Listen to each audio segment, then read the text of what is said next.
जय हिंद साथियों, आज की क्लास में हम देखेंगे ईबीएस का मॉडल पेपर। साथियों, आपका सीटेट का जो एग्जाम कल यानी कि 9 जनवरी को होने वाला है, उसको ध्यान में रखकर यह मॉडल पेपर तैयार किया गया है। साथियों, इसमें 15 बहुत ही महत्वपूर्ण प्रश्नों का संकलन है और आपके ये प्रश्न पिछली सीटेट की परीक्षाओं में बार बार पूछे जा रहे हैं। तो आइए देखते हैं आप इन 15 प्रश्नों में से कितने प्रश्नों को सही से सोल्व कर पाते हैं और अंत में हमें अपना स्कोर कमेंट में टाइप करके जरूर बताएं कि आपने 15 में से कितने प्रश्नों को सोल्व किया है। और जिन साथियों ने अभी तक हमारे चैनल को सब्सक्राइब नहीं किया, वो सभी साथी जल्दी से हमारे चैनल को सब्सक्राइब कर लें। तो साथियों, शुरू करते हैं आज की क्लास और देखते हैं अपना पहला प्रश्न। आज का हमारा पहला प्रश्न है, कुडुक कहां के लोगों की भाषा है? मणिपुर, अरुणाचल प्रदेश, झारखंड या फिर Mizoram. Very very important question हो जाता है साथियों। कुडुक कहां के लोगों की भाषा? क्वेश्चन नंबर 1 का सही आंसर किसके साथ जाएगा? जी हां, इसका सही आंसर जाएगा साथियों ऑप्शन नंबर 3 के साथ, झारखंड। कुडुक झारखंड के लोगों की भाषा है। ऑप्शन नंबर 3 इस प्रश्न के लिए सही आंसर होगा। अगला प्रश्न देखेंगे, प्रश्न नंबर 2 ये रहा आपकी स्क्रीन पर। राष्ट्रीय पाठ्यचर्या की रूपरेखा 2005 के अनुसार निम्नलिखित में से कौन सी एक पर्यावरण अध्ययन की विषय वस्तु यानी कि थीम है? सौरमंडल, मौसम, ऊर्जा या फिर भोजन। तो साथियों, मैंने पिछले प्रैक्टिस सेट में भी आपको बताया था कि राष्ट्रीय पाठ्यचर्या की रूपरेखा 2005 से एक प्रश्न आपके एग्जाम में जरूर बनता है, तो इस प्रश्नों को ध्यान से देखना है। तो क्वेश्चन नंबर 2 का जो सही आंसर होगा साथियों, वो होगा आपका ऑप्शन नंबर 4 भोजन।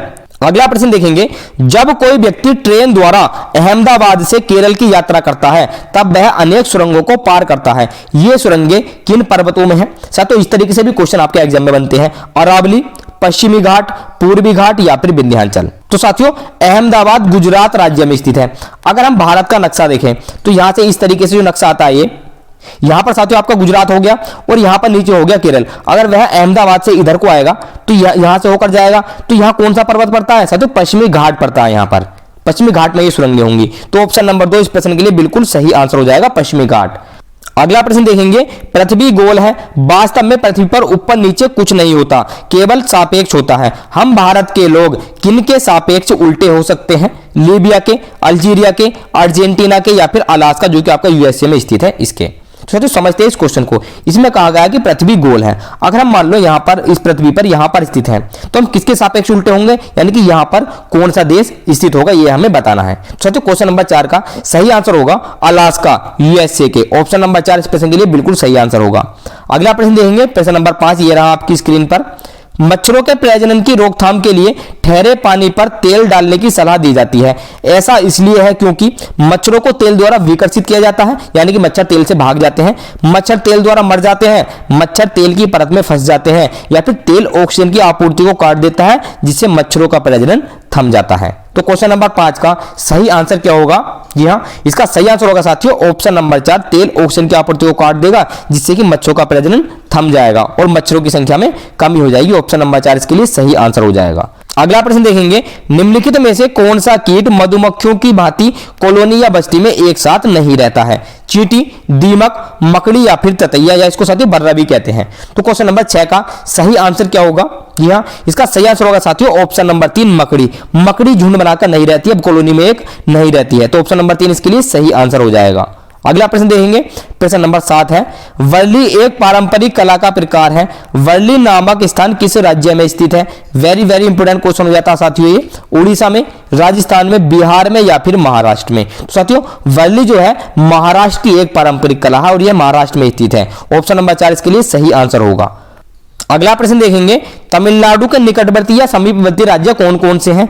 केरल, गुजरात, कर्नाटक, आंध्र प्रदेश, गोवा, कर्नाटक, गोवा, कर्नाटक और केरल, या फिर केरल, कर्नाटक और आंध्र प्रदेश। तो इस तरह के क्वेश्चन भी आपके एग्जाम में जरूर बनते हैं, तो ये क्वेश्चन भी आपके लिए बहुत ही ज्यादा इंपॉर्टेंट हो जाता है। साथियों देखेंगे, आपने भारत का नक्शा अगर देखा हो तो तमिलनाडु साथियों यहाँ पर सबसे नीचे वाले पोर्शन पर यहाँ पर तमिलनाडु होगा, तो केरल तो इसके बराबर में होगा। अगर आते हैं गुजरात, साथियों गुजरात यहाँ पर है ऊपर, तो ये गुजरात इसके समीप नहीं होगा, तो पहला ऑप्शन हमारा एलिमिनेट हो जाता है। दूसरा देखते हैं, दूसरे में साथियों दिया हुआ है इन्होंने गोवा, तो गोवा भी साथियों अलग हो जाता है। गोवा यहां पर होगा ऊपर केरल के बराबर में, तो केरल यहां पर होगा, तो ये ऑप्शन भी आपका एलिमिनेट हो जाता है, ये भी सही नहीं होगा। इसमें भी गोवा दिया हुआ तो ये भी सही नहीं होगा। एक ऑप्शन बता साथियों आपका ऑप्शन नंबर 4 केरल, कर्नाटक और आंध्र प्रदेश, यही तमिलनाडु के समीपवर्ती राज्य है। तो क्वेश्चन नंबर 8 का आंसर हो जाएगा ऑप्शन नंबर 4।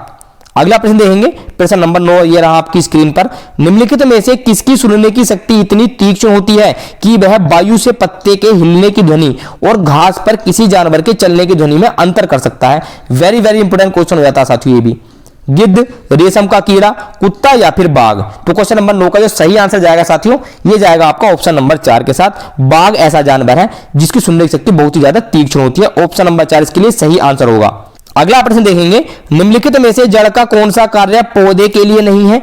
ह्यूमस उपलब्ध कराना, पौधे को सहारा देना, जल तथा खनिजों का अवशोषण करना, या भोजन का भंडारण या भोजन को संचित करना। तो क्वेश्चन नंबर 10 का सही आंसर क्या होगा साथियों? इसका सही आंसर होगा ऑप्शन नंबर 1, ह्यूमस उपलब्ध कराना। ऑप्शन नंबर 1 इसके लिए सही आंसर हो जाएगा। साथियों कुछ किताबों में इसका आंसर ये भी दे रखा है कि भोजन और भोजन का भंडारण करना जड़ का कार्य नहीं है, लेकिन हमने कुछ जड़ें देखी होंगी जैसे कि शकरकंद की जड़ हो गई, मूली की जड़ हो गई, तो ये तो भोजन का भंडारण करती हैं। तो साथियों हमारे हिसाब से इसका आंसर ऑप्शन नंबर 1 होगा, ह्यूमस उपलब्ध कराना जड़ का कार्य नहीं है। अगला प्रश्न देखेंगे, प्रश्न नंबर 11 है, बगुला भैंस पर बैठता है क्योंकि? बगुला मनोरंजन के लिए भैंस पर बैठता है, भैंस बगुले को एक स्थान से दूसरे स्थान तक आने जाने में मदद करती है, या फिर बगुला भैंस को डराना चाहता है। ये ऑप्शन नंबर 4 है, बगुला तथा भैंस में सहजीवी संबंध है। तो क्वेश्चन नंबर 11 का सही आंसर क्या होगा? इसका सही आंसर होगा साथियों ऑप्शन नंबर 4, बगुला तथा भैंस में सहजीवी संबंध है। ऑप्शन नंबर 4 इसके लिए सही आंसर हो जाएगा। अगला प्रश्न देखेंगे, प्रश्न नंबर 12, ये रहा आपकी स्क्रीन पर। कांच के जार तथा बोतलों को उनमें अचार भरने से पूर्व सूर्य की धूप में अच्छी तरह सुखाया जाता है। ऐसा क्यों किया जाता है? उनमें से धूल को हटाने के लिए, नमी को पूर्णतः हटाने के लिए, अचार को स्वादिष्ट बनाने के लिए, या फिर उनके तापमान में वृद्धि करने के लिए। तो साथियों क्वेश्चन नंबर 12 का सही आंसर क्या होगा? इसका सही आंसर होगा साथियों ऑप्शन नंबर 2, नमी को पूर्णतः हटाने के लिए। अगर हम नमी को पूर्णतः नहीं हटाएंगे तो हमारा अचार खराब हो जाएगा, उसमें सूक्ष्म जीव पनप जाएंगे जो हमारे अचार को खराब कर देंगे, जिनको साथियों फफूंद कहते हैं। तो फफूंद लग जाएगी। तो ऑप्शन नंबर 2 इसके लिए सही आंसर होगा। अगला प्रश्न देखेंगे, प्रश्न नंबर 13, ये रहा आपकी स्क्रीन पर। प्रयोग करना आकलन का एक संकेतक है, निम्नलिखित में से कौन सा एक प्रयोग करने संबंधी संकेतक का आकलन करने का सबसे उपयुक्त तरीका है? सृजनात्मक लेखन, निर्दर्शन या प्रदर्शन, हस्तपरक गतिविधि, या फिर चित्र पठन। तो क्वेश्चन नंबर 13 का सही आंसर क्या होगा साथियों? इसका सही आंसर होगा ऑप्शन नंबर 3, हस्तपरक गतिविधि। ऑप्शन नंबर 3 इसके लिए सही आंसर होगा। अगला प्रश्न देखेंगे, प्रश्न नंबर 14 है, पर्यावरण अध्ययन के शिक्षा शास्त्र के संदर्भ में सिवाय किसके निम्नलिखित सभी वांछनीय अभ्यास है? मतलब हमें वो अभ्यास बताना है जो अवांछनीय है, मतलब सही नहीं है। तो ऑप्शन नंबर 1 देखेंगे, बच्चे की अस्मिता यानी कि व्यक्तित्व का पोषण करने के, वास्तविक अवलोकन के स्थान पर पाठ्य पुस्तकीय ज्ञान की श्रेष्ठता को स्वीकार करने के, पाठ्य वस्तुओं और संदर्भों की बहुलता को बढ़ावा देने के, या फिर आलोचनात्मक चिंतन और समस्या समाधान के लिए क्षमता संवर्धन करने के सिवाय। तो क्वेश्चन नंबर 14 का जो सही आंसर होगा साथियों, यह होगा हमारा ऑप्शन नंबर 2, वास्तविक अवलोकन के स्थान पर पाठ्य पुस्तकीय ज्ञान की श्रेष्ठता को स्वीकार करने के सिवाय बाकी सभी सही अभ्यास है, ये हमारा गलत हो जाएगा। तो ऑप्शन नंबर 2 इसके लिए सही आंसर होगा। अगला प्रश्न देखेंगे, प्रश्न नंबर 15 और हमारी आज की क्लास का लास्ट प्रश्न है, पर्यावरण अध्ययन की अंतः विषय प्रकृति पर्यावरणीय मुद्दों को किसके द्वारा संबोधित करती है? सामाजिक विज्ञान और पर्यावरण शिक्षा की विषय वस्तु और पद्धति के प्रयोग द्वारा, विज्ञान की विषय वस्तु और पद्धति के प्रयोग द्वारा, विज्ञान, सामाजिक विज्ञान और पर्यावरण शिक्षा की विषय वस्तु और पद्धति के प्रयोग द्वारा, या फिर विज्ञान, सामाजिक विज्ञान की विषय वस्तु और पद्धति के प्रयोग द्वारा। तो क्वेश्चन नंबर 15 का सही आंसर क्या होगा साथियों? इसका सही आंसर आपको कमेंट में टाइप करके हमें बताना है। तो ये थे साथियों हमारे आज के 15 प्रश्न। तो अपना अपना स्कोर कमेंट में जरूर टाइप करें कि आपने 15 में से कितने प्रश्नों को सोल्व किया है। हम आपसे मिलते हैं अगली क्लास में। जय हिंद।